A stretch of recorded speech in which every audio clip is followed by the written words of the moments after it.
तो मेरा नाम आंचल है। मैं जन जागृति केंद्र की तरफ से यहाँ पर आई हूँ और मैं हमारी एक दीदी है सुमति दीदी। जन जागृति केंद्र का एक नया इनिशिएटिव है जिसमें हम प्राकृतिक कृषि कर रहे हैं ताकि हम पलायन को थोड़ा कम कर सकें या उसको उसी हमारा मुख्य काम बेसिकली पलायन को सुरक्षित बनाने पर है। तो हम उसको कैसे कम कर सकते हैं वो भी हमारा एक नज़रिया है कि हम सुरक्षित तो साथ में बना ही रहे हैं लेकिन कैसे धीरे धीरे हम उसको कम करें करके।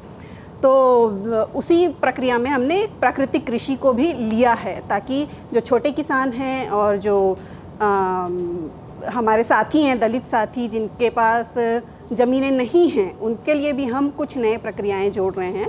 तो उसमें सुमति दीदी की कहानी मैं इसलिए बताना चाह रही हूँ क्योंकि वो दीदी हालांकि बड़े किसान परिवार से आती हैं लेकिन फिर भी जो बड़े किसानों में भी जो महिलाओं की स्थिति है उसको वो किस तरीके से तोड़ती हैं और आगे निकलती हैं। तो एक बहुत मतलब पिछले साल की बात है जब हम एक आम सभा कर रहे थे, जब हम प्राकृतिक कृषि को बेलमुंडी नामक गांव में जो सरायपाली ब्लॉक के महासमुंद ज़िले में छत्तीसगढ़, तो उस गांव में हम आम सभा कर रहे थे और हम मतलब अपने ही विषय पे चर्चा कर रहे थे और हम गलियारे पे बैठे थे। गांव के जो गलियारा होता है ना, तो उस गलियारे पे बैठे हुए थे और वहाँ पर ही हमारी मीटिंग चल रही थी जिसमें हम चर्चा कर रहे थे कि प्राकृतिक कृषि के क्या फ़ायदे हैं, किस तरीके से हम प्राकृतिक कृषि अपनाएंगे तो हमको थोड़ा लाभ मिलेगा, हमारे खुद के लिए भी, स्वास्थ्य के लिए भी, पर्यावरण के लिए भी, और कैसे हम थोड़ा बहुत अर्थ भी अर्जन कर सकते हैं।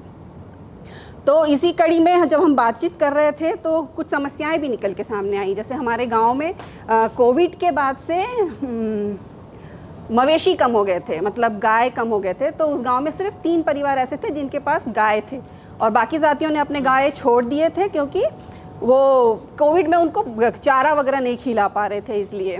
तो उसी समय वो दीदी उसी गलियारे के साइड में उनका घर था जहाँ पे हम थे।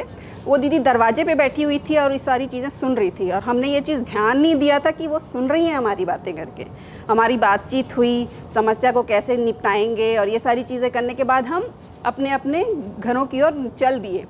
तो पीछे से एक आवाज़ आई कि दीदी सुनिए तो करके। तो हमने देखा कौन है करके, तो वो दीदी आई हमारे पास और उन्होंने बताया कि मैंने आपकी बातें सुनी, सारी बातें सुनी और बातें सुनने के बाद जो आपने समस्याएं बताई वो भी मुझे सुनाई दिया।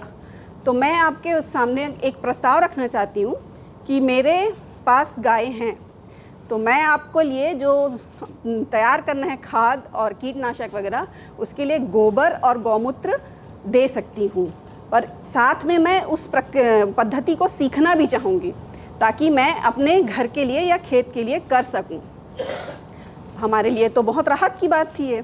तो हमने उनको बोला कि ठीक है, आप एक बार अपने घर में बात कर लीजिए और उसके बाद हम इस प्रक्रिया में आपके साथ जुड़ेंगे करके। और हम वो गई अपने घर में बात किया, अपने पति से सबसे पहले बात किया। उनके पति बोल और सुन नहीं सकते लेकिन वो दोनों के बीच का तालमेल ऐसा है कि वो दोनों एक दूसरे को ऐसा समझते हैं, जो बाहर अगर कोई देख रहे हैं उनको तो उनके लिए वो सरप्राइजिंग होता है कि ये लोग एक दूसरे की बात समझ कैसे पाते हैं करके। तो उन्होंने उसका सपोर्ट किया, उन्होंने बोला कि ठीक है आप ये कीजिए करके। और वो फिर उसके बाद उन्होंने ये प्रक्रिया शुरू की और हमारे साथ हम जब वो दवाइयाँ बनाने के लिए जाने लगे तो हमको वो गौमूत्र और गोबर के लिए उनके घर के अंदर जाना पड़ता था। हम सोचे कि उन्हीं के ही जो गौशाला है वहाँ पे ये प्रक्रिया हम कर लेते हैं तो हमको सामान लेके इधर उधर जाना नहीं पड़ेगा करके। तो जब हम ऐसा करने लगे तो उनके घर के जो बड़े बुज़ुर्ग थे, उनकी सास, जिठानी, ससुर, ये लोगों को आपत्ति होने लगी। हाँ, अपर क्लास से बिलोंग करता है उनका परिवार।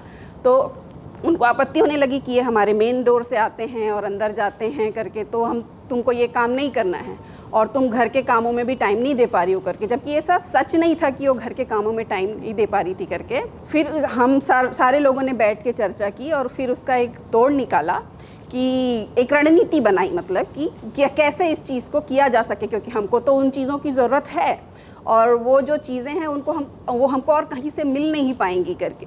तो हम लोगों ने उनके खलियान का रास्ता चुना, जिस खलियान से गौशाले में जाते हैं। तो हम पीछे से फिर आने जाने लगे और ये प्रक्रिया चलती रही। पर इसी बीच में जो उनके परिवार के बुज़ुर्ग महिलाएं थी, उनका थोड़ा सा विरोध अलग तरीके से दिखने लगा कि उनके कुछ कामों को बढ़ा दिया गया, मतलब काम की जिम्मेदारियां बढ़ा दी गई ताकि वो हमारे साथ न जुड़ पाए। पर उन्होंने उसको भी लगन से किया। उन्होंने जैसे कुछ किसी के यहाँ लड़ाई होती है, इस तरीके का कुछ नहीं हुआ। उन्होंने उसको लगन के साथ, मेहनत के साथ किया, पूरी तरीके से किया, और फिर भी हमारे साथ आने के लिए उन्होंने समय निकाला और हमारे साथ वो ये सारी चीज़ें सीखी।